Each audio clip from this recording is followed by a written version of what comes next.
I love Laura Bush. Has a book out now, and today she came out, or whenever we were doing this, came out, and started talking about how she's now pro-abortion and pro-gay rights. I said, where were you when you were in the White House, honey? Sitting up smoking Newports, not saying and all of a sudden now it's all free. She's trying to sell that book, honey. It's too much. That's why I love my Michelle Obama, honey. She came out of the gate. I've been Twittering, as you know. And I love my Twitter because I get out my little 140 letters and get my little messages out. But every few hundred people, somebody has to say, oh, will you ever be funny again, Sandra?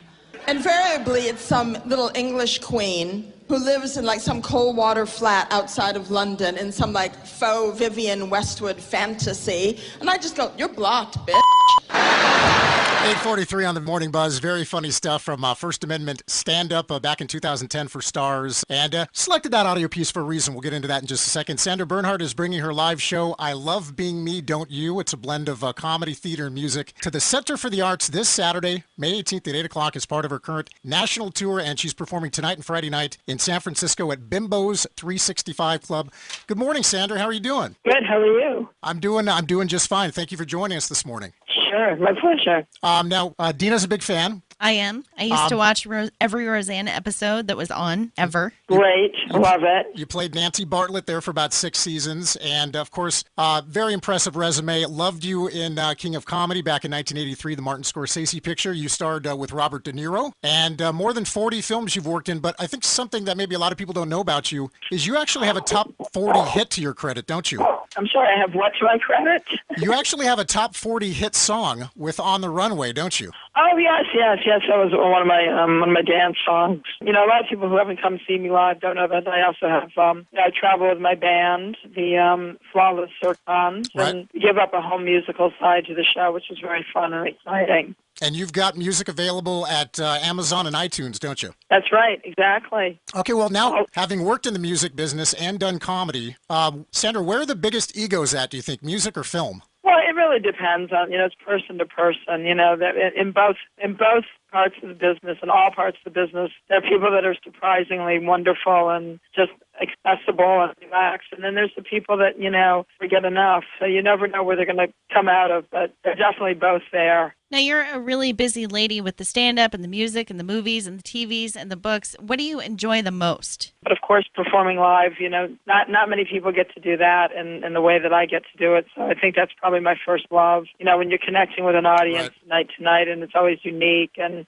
bringing something special and topical to the evening is always a great, rewarding feeling. And how do you fit it all in? I have a hard time, with just this little radio gig and then dealing with kids. How do you fit everything in? Well, your life is probably more regimented than mine if you have to get up every day and be at one place. Mine is all over the place, and I get to mix it up. And then, my times when I'm just writing and regenerating. So, it all works out. You just kind of enjoy yourself in a logical, smart way. Now, I chose that stand-up bit to introduce you today for a couple of reasons. Gay marriage is huge right now. Governor Mark Dayton in Minnesota just signed a bill that made, Minnesota the 12th state in the nation to allow same-sex marriage. Minnesota being a state that has been voting against same-sex marriage since the early 70s. And I think it's interesting to see people's reactions. There's a lot of handshakes, a lot of, standing ovations for these politicians that have been involved in signing these bills. And Sandra, you as an individual that is involved in a same-sex partnership, do you ever get mixed feelings in the sense that the country is taking a step forward for same-sex couples, but at the same time, is there frustration that it's taken 40-plus years of debating for this to finally happen? Well, when you see how long it took for women to get the right to vote and for the African-American community to get their rights, it's really no surprise. I think a lot of times people are trying to control other people. Yeah. They're frustrated with their own lives, and there's a myriad of reasons why things don't happen as quickly as they should. But I feel like, marriage equality is really on the move. And I think within the next couple of years, I think the most important is that it's a federal law, and not just a state law. So I think it's happening, and I think it's all a positive, move towards quality across the board for everyone. Very good. One of the other things you mentioned in that bit we played was Twitter, and I know social media sites are huge right now. I have an 11-year-old daughter. She has a Twitter account, which Twitter I don't really mind because there's not a bunch of photographs of your kids plastered up on the internet like there is with Facebook and those types of social media sites. Well, how do you handle that with your teenage daughter? Well, she didn't have a phone or a computer until last year. No electronics policy. We kind of staved it off as long as possible. But you can't go in there and control your kid. You can only imbue them with logical thinking and being aware of the dangers and aware of the kind of respect that you have to have for people in your own.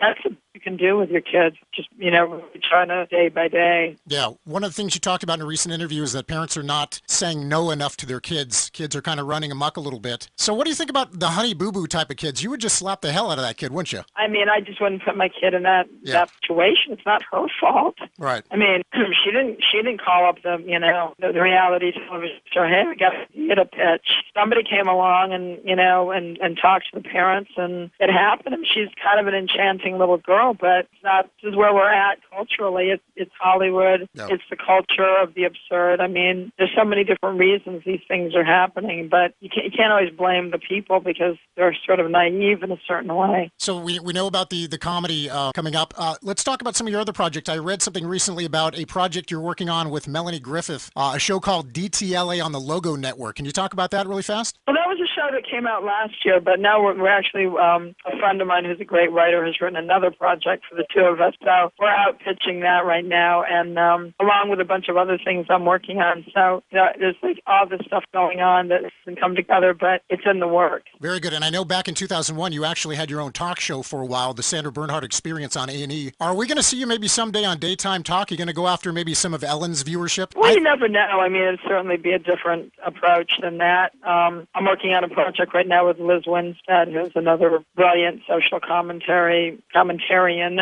Yeah. So that's my next project, and I'm going to be out there pitching a month or so. Well, great. Okay, now you are at Bimbo's tonight in San Francisco. Do you have a favorite venue when you go and do stand-up that you just know you're going to have a great crowd and you're going to have a great time? Is this one of those venues? Well, I think San Francisco is one of those cities. I mean, I perform all of and have been for years. So wherever they book me and whatever works out that particular time is my favorite venue. So let's talk about coming here to the Center for the Arts Saturday night. Have you been to this area before of California?